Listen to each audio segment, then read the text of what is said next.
नमस्कार, आप देख रहे हैं प्राइम टीवी और मैं हूं आपके साथ मुस्कान अजवानी। यूपी में बाल श्रम को रोकने और बच्चों के विकास को लेकर लगातार काम किया जा रहा है। राज्य बाल अधिकार संरक्षण आयोग उत्तर प्रदेश इसको लेकर गंभीरता से काम करते हुए नजर भी आ रहे हैं। इन्हीं व्यवस्थाओं पर जानकारी के लिए हमारी संवाददाता सुहानी सिंह ने लखनऊ के उन बच्चों, माताओं, बहनों से बात करने की कोशिश की जिनको आज भी अपने बच्चों को मजबूरन काम करवाना पड़ता है। ये रिपोर्ट देखिए। सरकार आप लोग के लिए पैसे ला रही है, इन सब बच्चों को पढ़ाने के लिए पैसे अलग से दे रही है, लेकिन आप फिर भी अपने सारे बच्चों से भीख मांग रहे हैं। क्या करें? आधार हमने रखा है, देखो हर बच्चन के लिए नहीं हुआ, गाँव में बनत नहीं है, द्वारा नखलऊ सही देखो रखा है, कुछ भी नहीं मिला है। ये देखो बच्चन फोटो खाए खाता कुछ बनबे नहीं करे, सब बना लाए हनिया बनवा ले, मगर 500 रुपया एक बच्चन के लिए मांगा। 500 रुपए एक बच्चों को? हाँ, आधार। लेकिन सरकार की तरफ से जो सुविधाएं मिल रही है वो आपको नहीं मिल रही है। हाँ, आधार नहीं बना है तो आप ये भीख क्यों मंगवाते हैं? भीख नहीं मंगाता है, नहीं आधार बनवाने के लिए, मगर पैसा अभी तो मैं देखी हूँ कि आप मंगवा रहे हैं, आप अभी लेके जाती हैं, उन सबके साथ मंगवाती हैं लोगों से। हम पहली बार ही आए हैं। आपको एक भी सुविधा नहीं मिली है सरकार की तरफ से? पहले जब मोदी जी पहले चक्कर। कहाँ रहती हैं आप? सीतापुर। सीतापुर में रहती हैं आप लोग का? ये पूरा बूथ है? पूरा गुट नहीं है, हम सीतापुर में रहते हैं और सीतापुर से 20 रुपया किराया। तो कैसे आपका ये काम चलता है? भाई यार हनिया आधार बनवा लिए। और इन सब के खान पान रहे कैसे पालन पोषण कैसे करती हैं? भाई निकालना पतौना गाँव में। हाँ, अच्छा, काम करती हैं, घर का काम करती हैं। हाँ, मजूरी अजूरी मिल जाती है कर ले। तो यहाँ शहर में किस लिए आई हैं? ये आधार बनवा के लिए है। आधार बनाने के लिए? हाँ, 500 रुपया एक बच्चे को मांगा था। कितने साल से काम कर रहे हो आप? 3-4 साल से। 3-4 साल से काम कर रहे हो। अच्छा, तो सुबह कितने बजे से आते हो और कब जाते हो? रात को 8 बजे चले जाते हैं, सुबह 10 बजे आते हैं। सुबह 10 बजे आते हो। अच्छा, तो आप पढ़ने उड़ने का मन नहीं करता है आप लोग को? पढ़ाई के लिए खर्च नहीं है या पढ़ने का मन नहीं करता है? पैसा नहीं है पढ़ने का। पैसा नहीं पढ़ने के लिए, लेकिन सरकार की तरफ से आप लोग को लिए पैसा दिया जा रहा है पढ़ने के लिए, या अन्य सुविधाएं भी आप लोग को मिले, तो क्या आप लोग को नहीं मिल पाता है वो? नहीं मिलता है। अच्छा, आप कब से ये काम कर रहे हो? हम भी इसके साथ हैं। 3-4 साल से आप भी काम कर रहे हो। अब ये बताओ, पढ़ने का मन करता है आपको? अभी तो राजस्थान में जाएंगे जब। अच्छा, आप लखनऊ में कहाँ रहते हो? 4 बार। 4 बाग में रहते हो। अच्छा, वहाँ पे कहाँ रहते हो? मतलब रूम लेके रहते हो। तो ये बताओ कि ये सब जो कामें करते हो आपको पैसा मिलता है इसके लिए? ये बेचते हो हमें रखते हैं। क्या रखते हो? इसका बेचते हो हमें रखते हैं। तुम ही रखती हो और किसी को नहीं देती हो? तो ये काम करने में मन लगता है? महीने 2 महीने आ जाते हैं, फिर वापस गांव चले जाते हैं। आपको बता दूं कि सरकार की तरफ से इस आप लोग के लिए ये सब काम छोड़ के पढ़ने लिखने के लिए सुविधाएं दी जा रही है, पैसे दी जा रही है। क्या आपको मिला? नहीं मिला। अच्छा, आपके माँ बाप कहाँ हैं? आप हैं? अच्छा, ये बताइए कि कब से ये काम करवा रही है? कौन? वो दीदी देखो, हम तो ये 10-20 दिन आ जाते हैं, चले जाते हैं गाँव। तो ये बताइए, ये दोनों अभी कितने साल की हुई हैं? ये तो 10-12-15 साल की है, वो 9 साल की है। 9 साल की हुई है। लेकिन आपको पता है कि छोटे बच्चों को काम कराना गैर कानूनी है, और इसके लिए सरकार कई ऐसे योजनाएं भी लाई है, कानून भी बनाएगी। छोटे बच्चों को काम नहीं कराना है, पढ़ाना है। आपको पैसा भी मिलता होगा क्योंकि सरकार दे रही है? नहीं दे रहे दीदी। तो जब आप ये काम कर रही तो फिर इन छोटे बच्चों को पढ़ाना लिखाना आपका जिम्मेदारी होता है, माँ बाप का ये एक जिम्मेदारी होता है। तो फिर आप पढ़ा क्यों नहीं इन लोग को? दोनों काम क्यों करवा? थोड़ा थोड़ा तो पढ़ा लिया दीदी इसको, अच्छा, पर अभी नहीं पढ़ाया इसको। कितने साल से काम कर रही हैं आप? कौन? हम तो दीदी करते हैं, बड़े तो करते हैं, छोटे बच्चे को अभी लेके आई हूँ। अच्छा, पहले नहीं लेके आए थे दीदी। अच्छा, आप कहाँ के रहने वाली हैं? हम राजस्थान के। राजस्थान से आप यहाँ आई हैं, क्यों? ऐसे कमाने खाने के आ जाते हैं दीदी। तो राजस्थान में ये आपको नहीं काम कर पाती हैं आप?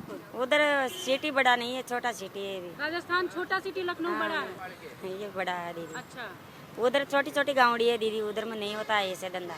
और ये सब यहाँ हो जाता है? हाँ, थोड़ा बहुत हो जाता है दीदी। अच्छा, कितने साल से रह रही हैं आप लखनऊ में? हम तो दीदी महीने भर आते हैं, 10-20-25 दिन आते हैं, चले जाते हैं गाँव में। अच्छा, राजस्थान फिर वापस चली जाती है? गाँव चले जाते हैं। लेकिन आपको बता दें कि अब जो सरकार है आपके बच्चों को पढ़ने के लिए, उन लोग को रहने के लिए हर चीज़ सुविधाएं दे रही है, पैसे दे रही हैं, तो उसका आप लाभ उठाइए, ना कि अपने छोटे बच्चों को ये सब काम करवाइए। दीदी नहीं मिल रहा, पैसे नहीं मिल रहा दीदी, कमा के जब भी पढ़ाना पड़ता है। अच्छा, वो कमा कमा के पढ़ाते हैं दीदी बच्चे को। अभी नहीं। पैसा कितना मिल जाता है आपका? खर्चा चल जाता है इससे? हाँ चलता है दीदी, थोड़ा बहुत खर्चा चल जाते हैं, बच्चे का पढ़ाई के लिए करते हैं इकट्ठे। देश के तमाम बड़े मुद्दों में से एक मुद्दा बाल श्रम भी है, जिसे लेकर भारत सरकार पूरी तरह से प्रयास कर रही है कि इसे पूरी तरह से खत्म किया जाए। लेकिन आज भी वही स्थिति देखी जा रही है जो पहले थी। बात करें उत्तर प्रदेश की, तो बाल श्रम सबसे ज़्यादा मुद्दा यहाँ देखा जा रहा है, जिसे लेकर योगी सरकार अब पूरी तरह से सक्रिय नज़र आ रही है और इसे तमाम जो है इनकी योजनाएं भी ला रही है, इनके लिए कानून भी बनाया गया। लेकिन आज भी जो है बाल श्रम पूरी तरह से, मेरे उत्तर प्रदेश की बात करें या पूरे देश की बात करें, उसी तरह दिख रहा है। लेकिन इनके पास योजनाएं आखिर नहीं पहुँच पा रही है, क्या कारण है, और आइए इन्हीं से हम जानते हैं। यदि बाल श्रम की बात करें तो जिस तरह से आपके छोटे बच्चे हैं, आप देखते हैं कि बस स्टेशन पे हो या रेलवे स्टेशन पे हो गया या ट्रैफिक पे हो गया, अभी भी छोटे बच्चे भीख मांग रहे हैं, पैसे मांगते हैं या काम करते हुए पैसे मांग रहे हैं। आखिर क्या कारण है? क्या सरकार की जो योजनाएं हैं आप तक नहीं पहुंच पा रही है? क्या करेंगे? चोरी करें तो वो में मारे जाएंगे, कबाड़ चुनेंगे तो वो में मारे जाएंगे, उठा कर 4 लेन वाला बंद करवा देंगे, 70 दफी दौड़ाएंगे, आधार कार्ड ला, फल्ला ला, सभासद लोग को फुटपाथ पर कौन सभासद आएंगे, कौन नेता नगरी आएंगे? लेकिन ये बताइए, अब जो है योगी सरकार आप लोग के पैसा भी दे रही है, बड़े आदमी को कराता है योगी और मोदी।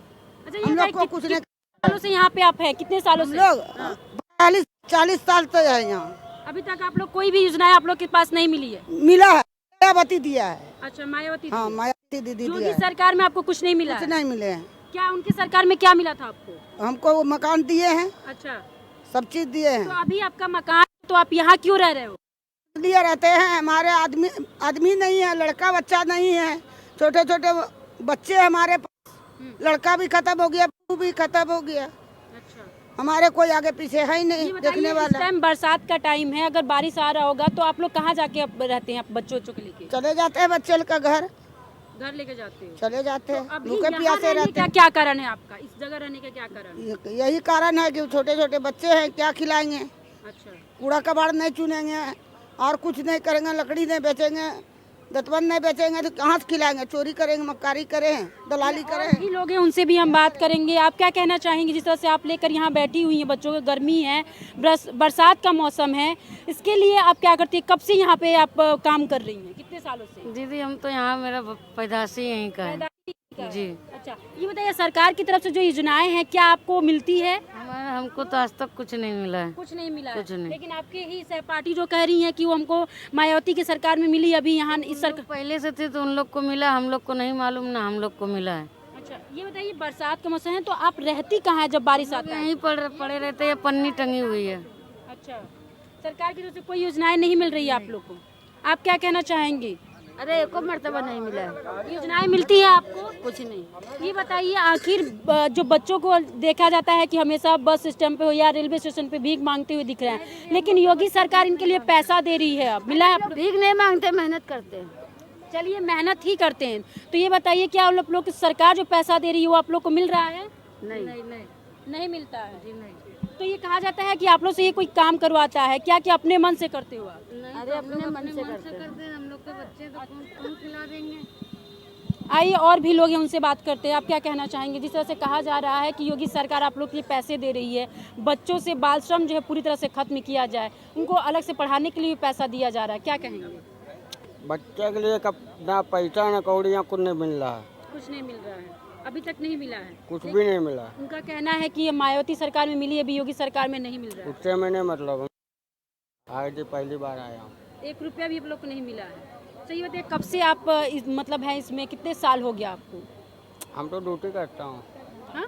हम तो नौकरी करता हूँ, तो घूमने चला है। अच्छा, जो आपके ये बच्चे जो जाते हैं वो देखा जा रहा है कि बस स्टेशन या रेलवे स्टेशन पे हो, आप लोग कह रहे हैं हम लोग मेहनत करते हैं, मेहनत तो करते हैं, लेकिन सरकार अब इसके लिए रोक रही है। सरकार ना बच्चों के लिए कुछ कर रही ना पब्लिक के लिए कर रही।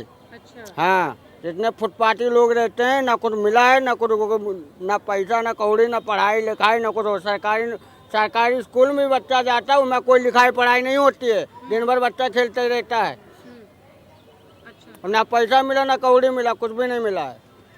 लेकिन अब योजनाएं आई है कि आप लोग को पढ़ाने के लिए इन सब लोग को पैसा मिलेगा, अच्छे से खान पान के लिए पैसा दिया जा रहा, नहीं मिल रहा। तो सरकार ऊपर है ना, मेरे ऊपर थोड़ी ना। सरकार देगा तो बच्चे पढ़ेंगे। अच्छा, चलिए और भी लोग हैं, उनसे भी बात करने की कोशिश करेंगे। आप क्या कहना चाहेंगे, क्या आप लोग की जो योजनाएं सरकार की तरफ से मिल रही है, क्या आप तक पहुंच पा रही है? नहीं मैडम।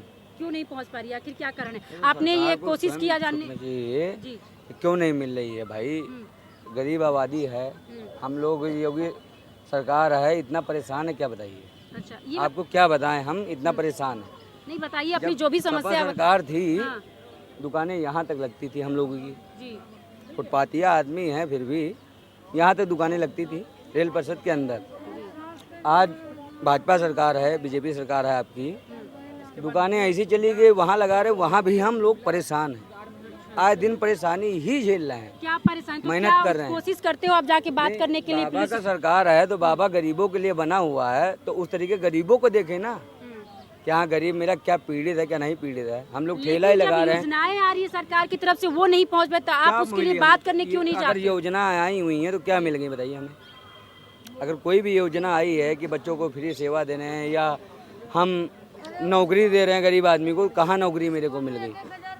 मैं इंटरमीडिएट हूँ, ठेला लगा रहा हूँ। तो आपने देखा किस तरह से जो यहाँ पे बाल श्रम के जितने भी इनके जो माता पिता हैं, उनका साफ तौर पर कहना है कि योगी सरकार की जो योजनाएं हैं वो हम तक नहीं पहुँच पा रही है। आखिर सवाल ये उठता है कि आखिर जो योजनाएं हैं वो सिर्फ कागजाती चीज़ों पर है क्यों रह रही है, क्यों ज़मीनी हकीकत पे क्यों नहीं दिख रही है? तमाम ऐसे सवाल जो है जनता भी पूछ रही है कि आखिर योगी सरकार जो योजनाएं दे रही है वो जो आम जनता के पास पहुँच क्यों नहीं रही है?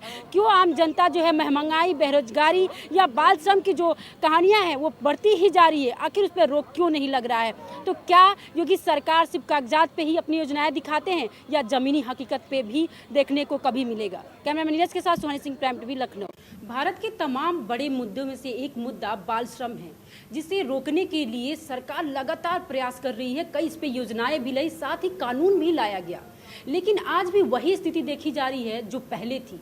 इसी मुद्दे पे हमारे साथ बात करने के लिए मौजूद है राज्य बाल अधिकार संरक्षण आयोग के अध्यक्ष डॉक्टर देवेंद्र शर्मा।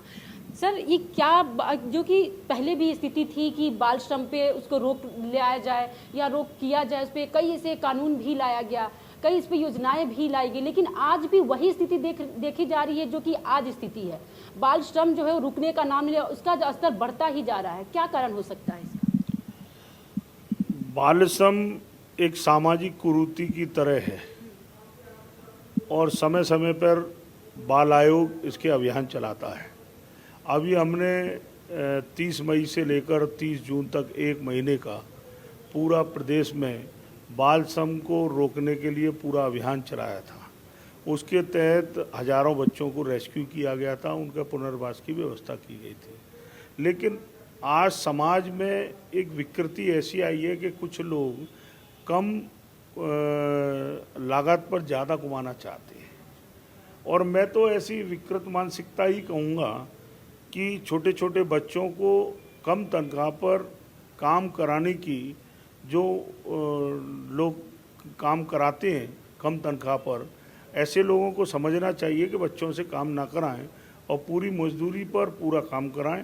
और ऐसे लोगों को भी हम चिन्हित करने का काम कर रहे हैं, और हम भी स्वयं भी मैं जाकर रेस्क्यू ऑपरेशन में स्वयं भी मैंने भाग लिया। अभी मैं नोएडा में गया था तो वहाँ पर 1-2 कंपनियों में मैंने छापा मारा और वहाँ पर 17 बच्चियों को मैंने निकालने का काम किया। आपने कहा कि मैं आप खुद जाके रेस्क्यू करते हैं, उसका देखभाल करते जाए या उस पर कड़ी कार्रवाई ही भी करते हैं, लेकिन आज भी 80% तक बाल श्रम की जो स्थिति है वो देखने को मिल रही है। आखिर इस पे क्या जो लोग हैं उनको कानून से डर नहीं है, या जो भी आप लोग की योजनाएं, जो सरकार की योजनाएं, केंद्र सरकार की योजनाएं या राज्य सरकार की योजनाएं, क्या उनके पास पहुँच नहीं पा रही है? ऐसा क्यों हो रहा है सर?